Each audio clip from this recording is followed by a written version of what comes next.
Hi guys, James at RampantLionReviews again for you today with another beer review. For this one, we are going to stick to Sweden and we're going to return to a brewery that's featured on the channel a couple of times before. I've had some really nice beers from these guys over the last couple of years. I would say that this brewery are best known for their different kinds of modern, fruity, juicy, Nordic, smoothie, whatever we're going to call them, sour beers. And the one that we're going to have a look at today was one that was actually released a few months ago, but I never got around to making the video for it, unfortunately. So yeah, I think it just got pushed to the back of the fridge, which is a bit of a shame because I think this one will probably be quite nice. But it is a style that I have had from these guys before. It's a style that I know they can do very well. So hopefully this is another good beer. Hopefully it makes for an interesting review. And as always, I hope that you guys enjoy my take on this one as well. So yeah, for this review then, we are going to head up towards Gothenburg once again. Göteborg, as you would say in Swedish, the Swedish craft beer capital up there on the west coast. Got to get that Gothenburg catchphrase in when we review the Gothenburg beers because it is just channel tradition these days. But for this review then, we are going to return to Morgondagens Bryggeri. So yeah, this particular beer is called Fizzy Lemon. It comes in at 4.7% ABV, and this one is supposed to be a candy Weisse that's brewed with Swedish candy, lemon curd, blackcurrants, cherries, strawberries, passionfruit, and lemons. So yeah, it should be quite interesting. And this one is also brewed in collaboration with the team from the Brewdog bar in Gothenburg itself. So this was actually part of the Brewdog Collab Fest for 2022.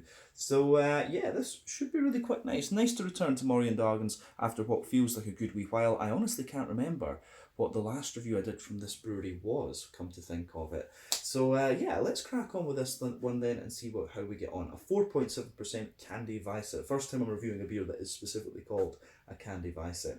But yeah, as always with my reviews then, I'll tell you a little bit about the brewery before we taste the beer. If you want to get straight to the tasting though, just fast forward. All the usual links are in the video description below. That's the brewery website, the link to my other reviews that I've done from Morgondagens Bryggeri before, and we will no doubt add more to that list in the near future. I do have one more of their beers to have a look at in the fridge as well. But there's all the usual social media down there. If you want to see more reviews, do please consider subscribing to the channel. The support that you give is hugely appreciated. And remember, you can go into the channel homepage and search for beer based on country, city, state, county, province, prefecture. Use the geography tagging system, put your local area into the search bar. If I've reviewed beers from there, they will pop up. Otherwise, you can check out the playlist of beers from different countries. You'll find this one in the Swedish playlist along with many other things, and we will be adding to that going forward, of course.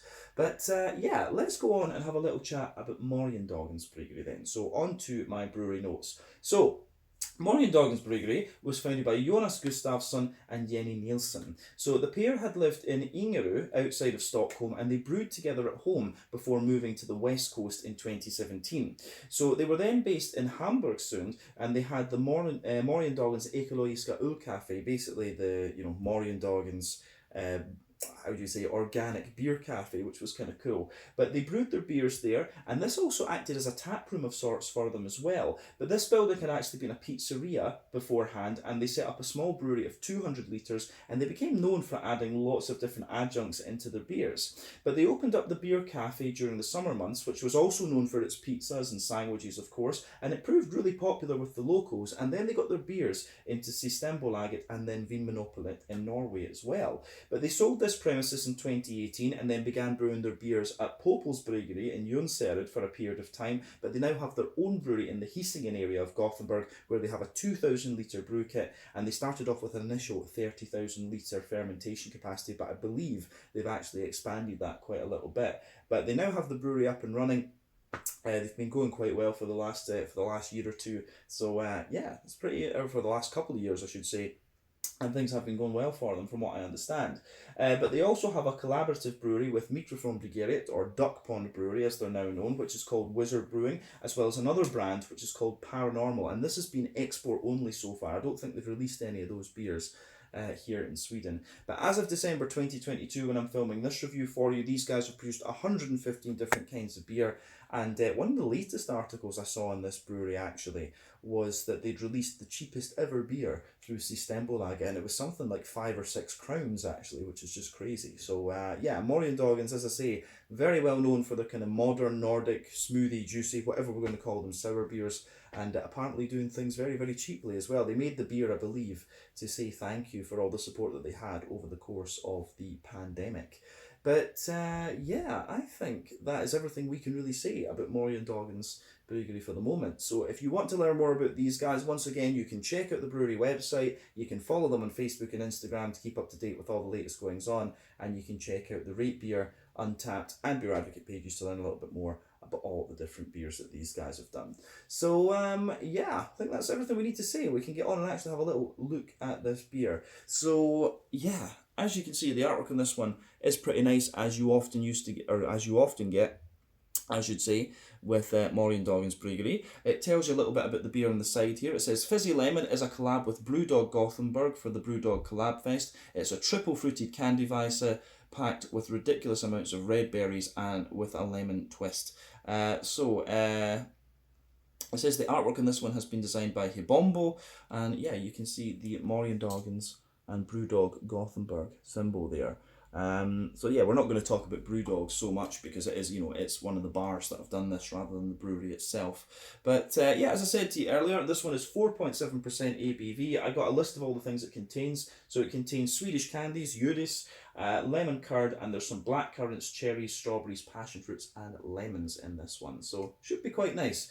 So without further ado, I think we should get this guy out and into the glass. You can see it's a 330ml sort of Red Bull type can. I think I paid about 35 Swedish kroner for this one. So that's about €3.50, maybe £3 sterling, a little bit more than that, and about $4 American. So yeah, let's get this guy out and we'll get on with the tasting then. I'm really curious to see what this beer is going to be like. Let's do this.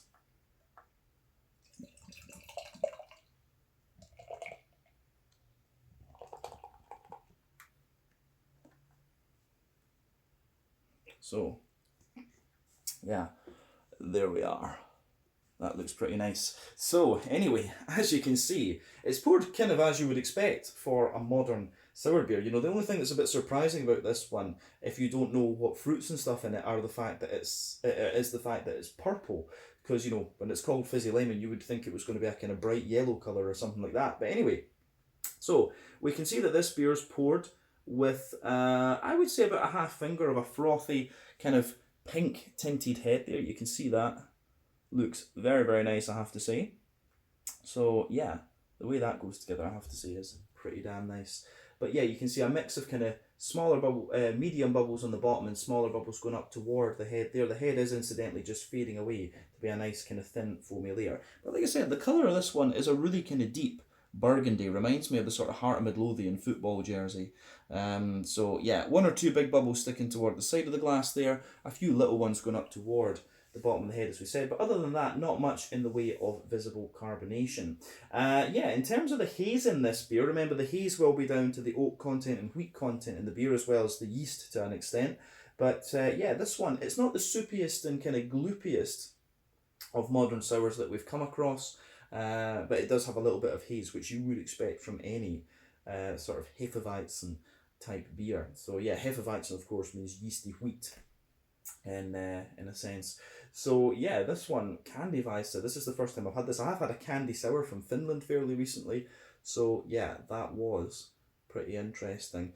But yeah, in terms of the colour of this beer, as I say, kind of deep, rich, sort of burgundy colour. Remember, the colour of your beer depends on 1, the type of malts that you use. This goes a long way to determining your EBC rating. 2, the length of your wort boil is also going to play a role, because the longer you boil the wort, the more the sugars caramelise, and thus you get a darker colour of beer. But any barrel aging that you do or adjuncts you put into the beer will affect the colour too, and that has quite obviously been the case with this one. So yeah, I think this goes together really well. So yeah, nothing else I think we need to say about the appearance of this one. I think we can take a wee look at the aroma and just see what's going on. Yeah, this does smell really nice. As I've often said, when it comes to these sort of modern sour beers, quite often they're very straight shooting in terms of their their flavour profiles, but if they're done well, they're great beers to drink.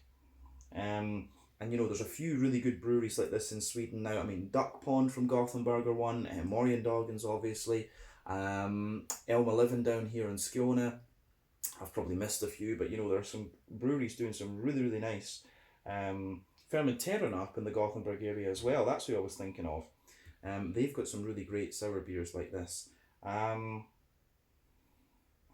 But yeah, aroma wise, this is very, very nice, I have to say. So the first impression of it is it's got a big kind of, you do get, it's got all the kind of berry notes and things that you would expect from the presence of the red fruit in it, but you can still smell the lemon coming through this one, which is nice. It's got the big creaminess in there as well, the sweetness. I really like how this goes together actually. Yeah, aroma wise, this really is quite nice actually.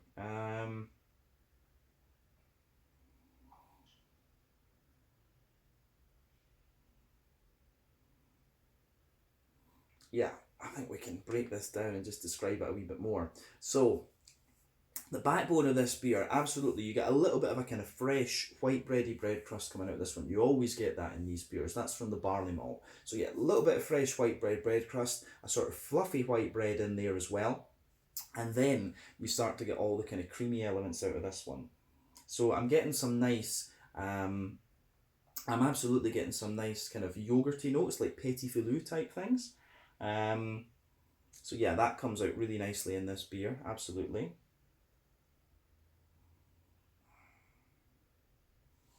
Yeah, some yogurty petit filou stuff in there. You can smell a little bit of the wheaty character just thickening out the beer. In the back of the nose, you do get a little touch of that kind of wheaty bitiness, but there's a lot of oaty note in this one. I can smell the big nice creaminess of the oats.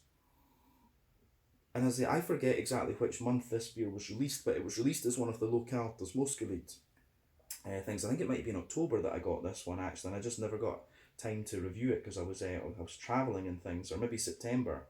So I have had this beer a wee while, but these beers will last a good bit of time, the kind of fruited sours. But yeah, with this one you get the big oaty creaminess in there. You get a little bit of dryness out of the oats as well, but you can also get a wee touch of sweetness to them. Some Werther's Original butter candy butterscotch in there, but I would point out that that's quite minimal. But yeah, the malty base in this one is really just it really is kind of typical of the style. It's kind of similar to what we've had from all the breweries that I mentioned a minute ago: Elma Living, Fermenterna, Duck Pond, and of course these guys, Morgondagens. Yeah, lovely smelling beer. So on the, I think that's everything we really need to say about the malt base, to be honest with you. On the hoppy side of things, and I do think this beer, it doesn't have hops listed in the ingredients. So yeah, on the hoppy side of things, it's, you know, you're getting a little bit of this placebo green effect, and I've told you about this in sour beer reviews before, that there's a bit of a debate among sour beer brewers as to the merit of adding hops into these beers. You know, what they do with the old school kind of Weisses and Flanders Reds and stuff like this is that they'll add hops, old hops into them that have lost a little bit of their kind of potency. So yeah, and they do that so that it doesn't detract from the sour side of the beer. With modern sours like this, there is actually a bit of a debate among brewers regarding whether they should do the same or whether they should just not add hops in at all. But quite often I've found that most Swedish brewers don't add hops into their sour beers, which is quite interesting. So yeah, the way this beer goes together in that regard is really quite nice. Yeah, so lovely little bit of green component to this one.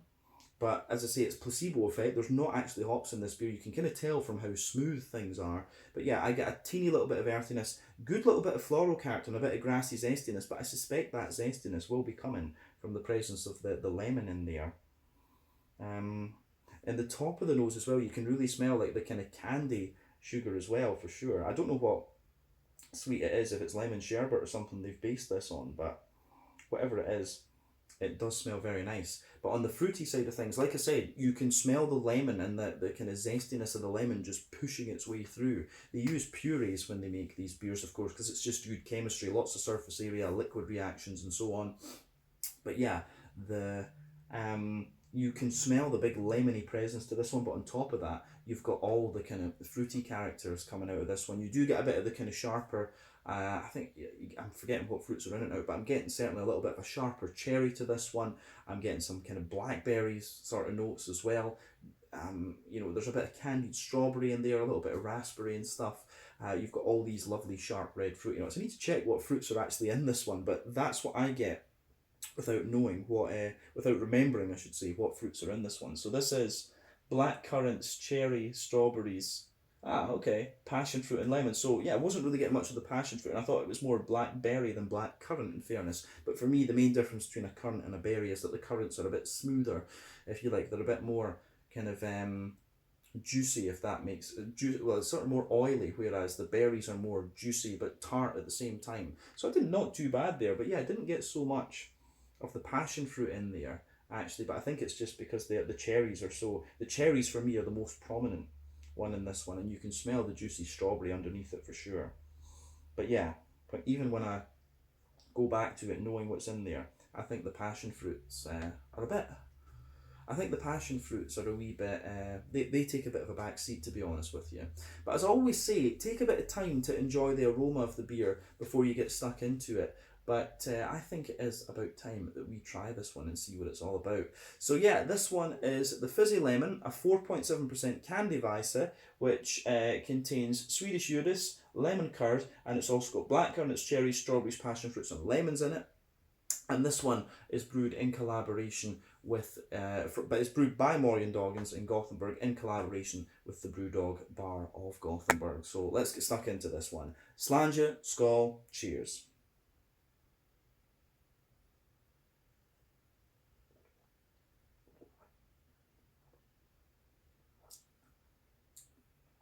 Oh yeah.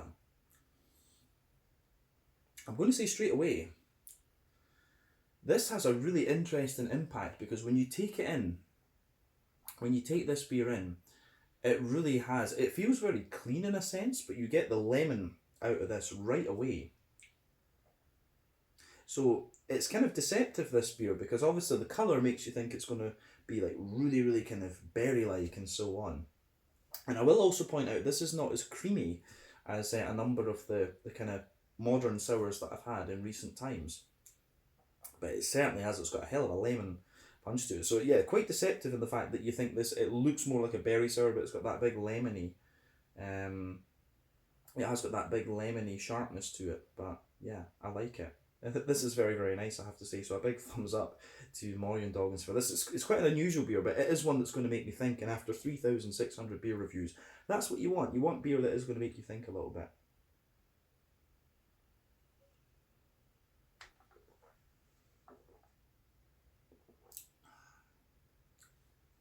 So, yeah, this is this is pretty damn good. I'm just going to say that. So thumbs up to Morgondagens for this one. Yeah, where do we start with this beer then? Middle third of the palate. You just get this whole, yeah, it has this lemony, acidic, soury sort of thing going on with it. It's really interesting, this one. I like this. I certainly do like this.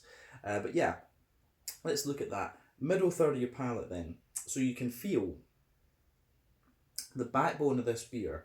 You've got a little bit of, you do get a little bit of that kind of fresh white bready bread crust there. Then you've got a wet white bread character just kind of sitting on top of that.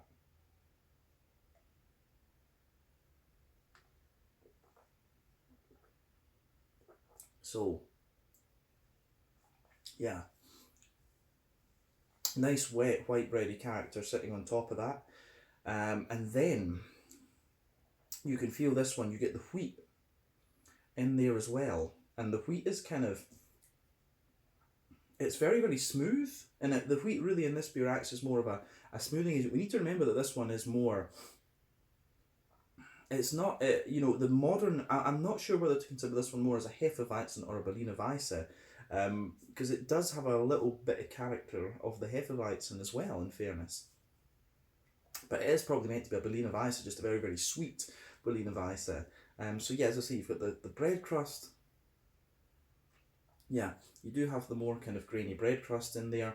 You have the soft white bready character, and then you have a little bit of the kind of smooth wheaty note out of this one as well. Above that, you can feel down the middle line of your tongue, there's more of a kind of, you do get a little bit of the creamier oat, and you've got a little bit of the,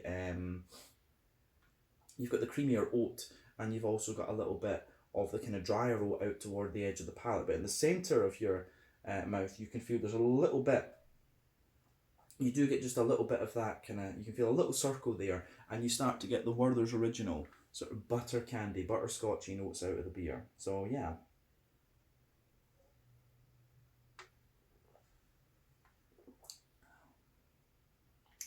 But in the middle of your palate, what you can feel is on top of the, I'm struggling to pinpoint whether it's mixed into the bread. I'm really struggling to pick out whether it's mixed into the bread part of the beer or whether it's just sitting above that. You really do get this sort of, it'd be the lemon curd that's doing this, but you really get that sort of lemony sherbet type quality coming out of this beer, which is really quite interesting. I've never had a sour beer that's quite as lemony as this one, but still has the kind of red fruity notes on the end. So yeah, I do like how this goes together actually. It's good.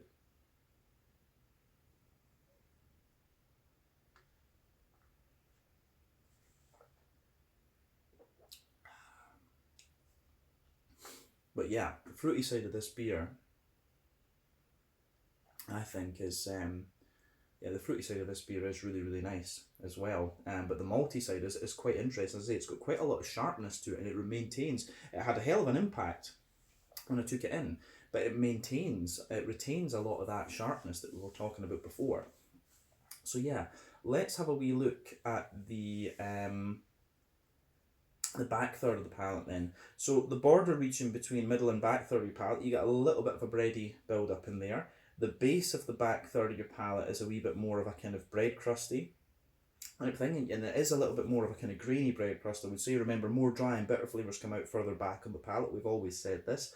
Above that, you get the white bready layer, but it's a lot taller and a lot more airy. This is kind of common. And then above that, you start to get the wheaty notes. The wheat does have a little bit of bitiness to it on the back third of the palate, I think, but again, it's quite smooth, so I like that.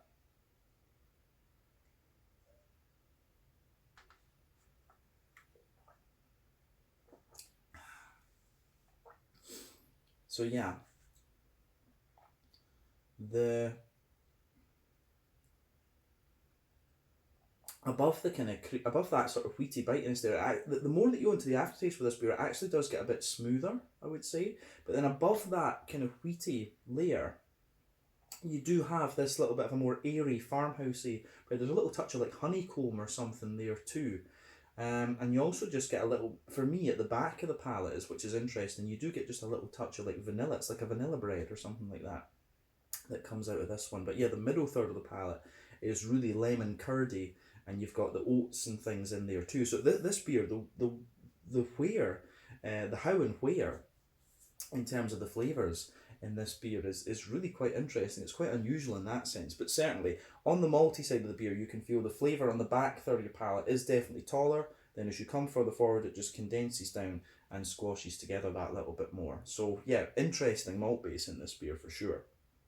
On the hoppy side of things then, or the green components we say, like I said, the green component in this beer is a placebo because I don't think this one has hops added into it, but still you get a couple of these flavours. In the back corners of the palate, there's a little touch of earthiness there, but as you move further forward, it's a little bit herbal, and as you push toward the kind of front corners of the palate, it's got a little bit more like it does have a wee bit of a smooth floral aromaticity to it, which is quite interesting. But yeah, around the front curve of the tongue, it's got a little bit of a lighter grassiness there, but you can tell from the sheer smoothness along the edges of the palate that this beer doesn't have. You can tell that this beer doesn't have hops added to it just because of how smooth it is. But let's have a wee look at the front third of your palate and the fruity side of things then.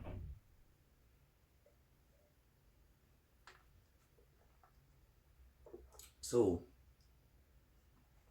front third of your palate with this beer then, the border region between front third and middle third of your palate, again you get a little bit of bready build up in there, so you can feel that, nice little bit of bready build up.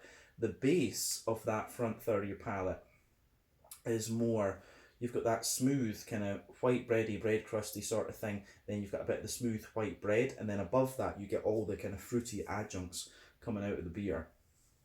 Now, it's interesting with that, and this is one of the debates about why they don't. This is one of the reasons why they don't put hops in some of these modern sour beers, because whenever you add fruit into as an adjunct into beer, it actually suppresses the hoppy side of the beer.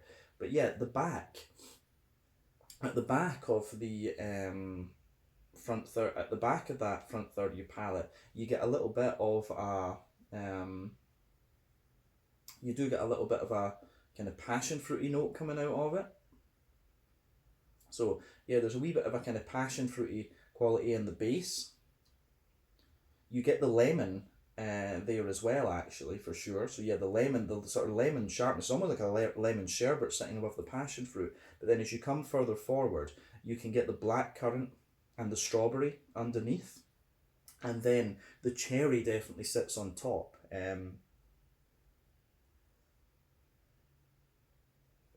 So for me, in a sense, it's the cherry and the lemon and lemon curd that's given this beer the big sharpness that it has and the tartness. But yeah, the passion fruit, the black currants and the strawberries kind of sit underneath, and they come out. The impact flavours are mainly lemon but with a little bit of cherry, and then the further into the aftertaste you go, you get the passion fruit, the blackcurrant and the strawberry really coming out a wee bit more in that front third of your palate. And you can feel, I think the strawberry and the blackcurrant in particular go round the edges of the tongue there, but at the front, kind of on the front tip, it's more about the lemon for me. So the way that this beer kind of goes about its business and the way the flavours come out is really quite interesting. But what I would say is that in that border region between front and middle third of your palate, you do get this almost kind of sherbety type flavour. I forget what those sweets we used to have in Scotland were called. They were the little tubes, and it was basically just sugar, and you ate the flavoured sugar. Probably really bad for you. They've probably been banned by now, I would think. But yeah, the kind of the flavour you get in there really reminds me of those. It's kind of like a sherbety flavour, like I say. But yeah, in terms of the flavour, I think that's everything we really need to say about this one. This is a really quirky beer, but Morgondagens were always known for that. I think it was was it a Julmust sour was maybe the last one we had from these guys. I'll need to check after we finish this video. But yeah, I think we can round off this review with a wee look at the mouthfeel. So for me, mouthfeel wise,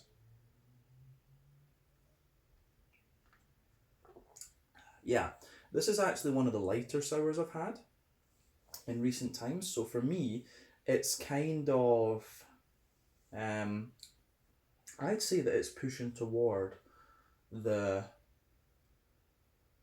it's kind of bottom end to mid bodied for me. Carbonation is very, very smooth. Like I say, it actually feels a little bit clean, but you still have a little bit of the smoothness and things you would expect of any Weisse beer, be it Hefeweizen or Berliner Weisse.